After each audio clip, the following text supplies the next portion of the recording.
국회 문화체육관광위원회 소속 강유정 국회의원이 대한축구협회 자료를 확인한 결과 실제 회의 내용과 다른 허위 브리핑이 확인됐다고 지적했습니다. 13일 강유정 의원실은 보도자료를 통해 축구협회의 홍명보 남자축구 국가대표팀 감독 선임 과정 설명이 사실과 다른 것으로 확인됐다. 축구협회가 업무에 대한 신뢰성을 완전히 상실해 개혁이 필요하다고 지적했습니다.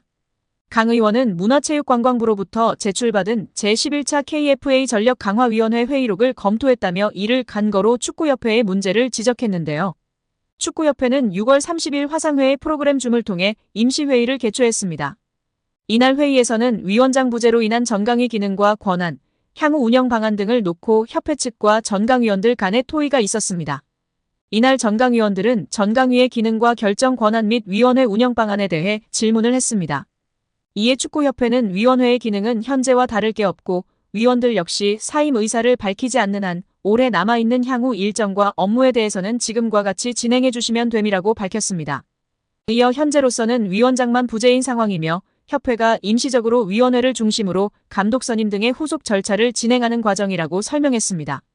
특히 이 자리에서 협회 측은 이임생 기술이사가 맡아서 담당하되 위원회가 해체되거나 기능이 없어지는 것은 아님을 설명하며 최대한 투명하게 소통하면서 진행할 것을 부연 설명했다고 밝혔습니다. 또한 축구협회 관계자로 추정되는 인물은 정혜성 위원장이 최종적으로 결정한 4인의 후보자 중 필요하다고 판단되는 2인의 후보자와 추가 심층 면접을 협회에서 진행하고 면담 후 위원회에 그 내용을 공유하여 최종 감독 선임 과정에 참여를 당부드린다라고 말했습니다. 이에 전강위원들은 위원장 부재에 따라 이임생 이사가 설명한 대로 현재까지 진행된 남자 대표팀 감독 선임 업무를 협회에서 투명한 절차로 후속 작업하는 것에 동의했습니다. 즉 전강위원들은 면접은 축구협회가 하더라도 면접 결과 공유 등 최종 감독 선임 과정에 필요한 절차들에 전강위원들이 공유받고 참여하는 것에 동의한 것입니다. 그런데 축구협회의 브리핑은 이와 달랐죠. 축구협회는 지난 7월 22일 배부한 국가대표팀 감독 선임 과정을 설명드립니다에서 6월 30일 전강위 임시회의에서 참석위원 전원은 이임생 기술총괄이사에게 감독, 추천과 관련한 절차의 진행을 위임하는 데 동의했다고 밝혔습니다. 전혀 전권 위임에 대한 내용이 없었는데 말이죠. 이어 이임생 기술총괄이사가 6월 30일 온라인 회의에 참가했던 전강위원 5명에게 전화하여 최종 후보 3인 면담, 감독 내정, 이사회 추천 등의 권한을 이임생 이사에게 위임했던 당시 합의를 확인하고 다시 한번 동의를 받았다라고 적시하며 홍명보 감독으로 내정했음을 위원들에게 공유하지는 않았다라고 덧붙였습니다. 강 의원 측은 위 내용을 근거로 이는 임시회의에서 협회가 위원들에게 밝힌 협회가 임시적으로 위원회를 중심으로 감독 선임 등의 후속 절차를 진행하는 과정 남자 대표팀 감독 선임 업무를 협회에서 투명한 절차로 후속 작업과 배치된다. 즉 축구협회가 전강위원뿐 아니라 축구팬, 국민들을 상대로 감독 선임 과정에서 허위 브리핑을 한 것이라고 했습니다. 강 의원은 축구협회가 온 세상을 상대로 감독 선임 과정에 대해 거짓 브리핑을 했다라며 축구협회의 홍명보 감독 선임은 공정하고 투명한 절차가 아니라 밀실에서 불투명하게 진행됐다라고 지적했습니다. 이어 축구협회 집행부는 여러 차례의 실정과 거짓말로 신뢰를 저버린 만큼 사퇴해야 한다라고 비판했습니다. 한 스포츠 에이전시 대표가 대한축구협회의 감독 선임 과정에 대한 불공정을 폭로하고 나서며 화제입니다. 자신을 JP스포츠그룹 대표이사로 소개한 전 피에트로는 19일 자신의 SNS인 인스타그램을 통해 대한민국 국민 여러분들에게 한국 남자국가대표팀 감독 선임 과정에 관한 진실을 밝힌다며 저는 금전적인 이득이나 수수료, 어떠한 부분의 이익도 바라지 않고 대한민국 축구의 보탬이 되고 싶었다고 밝혔습니다.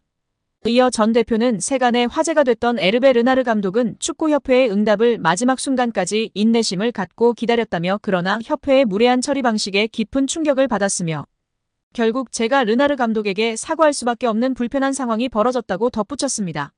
르나르 감독은 2012년 잠비아, 2015년 코르디부아르 감독을 맡아 두 차례 아프리카 네이션스컵 우승을 차지한 명장인데요.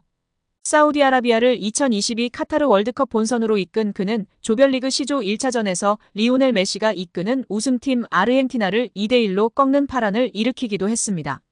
2024년 파리올림픽을 끝으로 프랑스 축구협회와 계약이 만료되는 르나르 감독은 차기 한국 대표팀 사령탑 후보로 거론된 바 있습니다. 전 대표는 이번 입장에서 출국 전 이미 짜인 대본처럼 홍명보 감독의 선임이 결정됐고 이에 대한 협회의 불투명한 행정 절차는 너무나도 실망스러웠다며 유로, 스페인 우승을 거둔 루이스 데라 푸엔테 감독 등의 만남을 위해 이임생 대한축구협회 기술발전위원장에게도 제안했지만 답변조차 받지 못했다고 토로했습니다. 전 대표는 유로 국가대표를 우승한 감독이 9억 원을 받는데 홍명보 감독이 그보다 더 큰 금액을 받는 이상한 상황이 결국 벌어졌다며 공식 채널로 리스트를 요청했음에도 불구하고 무시하는 거만한 태도. 선임을 먼저 정해놓고 나서 리스트를 요청했음에도 통보하지 않는 이상한 행정. 대한축구협회는 두려움을 조장하는 곳인 것 같다고도 적었습니다. 축구 국가대표팀 감독 선임 논란과 관련해 최종 후보 5명을 줄인 대한축구협회 전력강화위원회 10차 회의록이 처음 공개됐습니다. 이 회의에서 17명의 후보 중 홍명보, 다비드 바그너 감독이 가장 많은 추천을 받았던 걸로 나타났습니다. 대한축구협회가 국회 문화체육관광위원회에 제출한 10차 전력강화위원회 회의록입니다. 6월 21일 열린 10차 회의는 대표팀 감독 선임을 위한 전강위의 마지막 회의로 최종 후보 5명을 추려 위원장에게 전권을 위임하기로 합의한 걸로 알려져 있습니다. 총 15쪽 분량으로 발언자 대부분은 익명 처리됐지만 최종 후보 선별 과정을 엿볼 수 있습니다.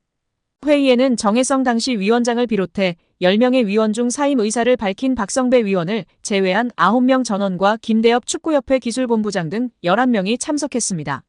위원들은 이날까지 추려진 17명의 후보군 중 최종 후보를 선정할 방식을 논의한 뒤 현장에서 복수 추천을 진행했습니다.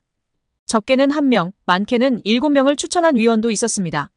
그 결과 홍명보 감독과 다비드 바그너 전 노리치 시티 감독이 가장 많은 7표를 받았고 헤수스 카사스 이라크 대표팀 감독, 거스 포옒 전 그리스 대표팀 감독이 각각 6표, 그레이엄 아놀드 호주 대표팀 감독 5표 등의 순으로 10명이 나열됐습니다. 나머지 7명에 대한 추천은 없었습니다. 홍명보 감독의 경우 올림픽, 월드컵 경험이 높이 평가된 동시에 본인의 의사와 명분이 가장 중요하다는 의견들이 제시됐습니다. 위원들은 자신들이 최종 후보를 추렸지만 어느 후보를 우선순위에 둘지는 정혜성 위원장이 판단해 결정하는 것으로 전원 합의했습니다. 이에 따라 후속 절차를 진행한 정 위원장은 정몽규 회장에게 최종 후보 3명을 보고한 다음 날인 28일 돌연 사임했습니다. 진종호 국민의힘 청년 최고위원은 10일 대한축구협회의 홍명보 축구 국가대표팀 감독 선임과 관련한 내부 제보가 접수됐다고 밝히며 화제입니다. 국민의힘 체육계 비리 국민제보센터를 운영하는 진 최고위원은 이날 오후 뉴시스와 통화에서 홍 감독 선임 절차가 공정하지 못했다는 내부 제보가 있다며 자료와 증거를 바탕으로 24일 청문회 때 문제 제기하려고 준비 중이라고 말했습니다. 최고위원은 축구협회는 확실히 문제가 있는 것 같다. 증인도 있다고 부연했습니다. 앞서 축구협회는 지난 7월 홍 감독을 대표팀 감독으로 공식 선임했습니다. 이 과정에서 다수의 외국인 감독이 배제되는 등 축구협회의 감독 선임 과정에 문제가 있었다는 폭로가 나오면서 홍 감독을 둘러싼 여론이 악화했습니다.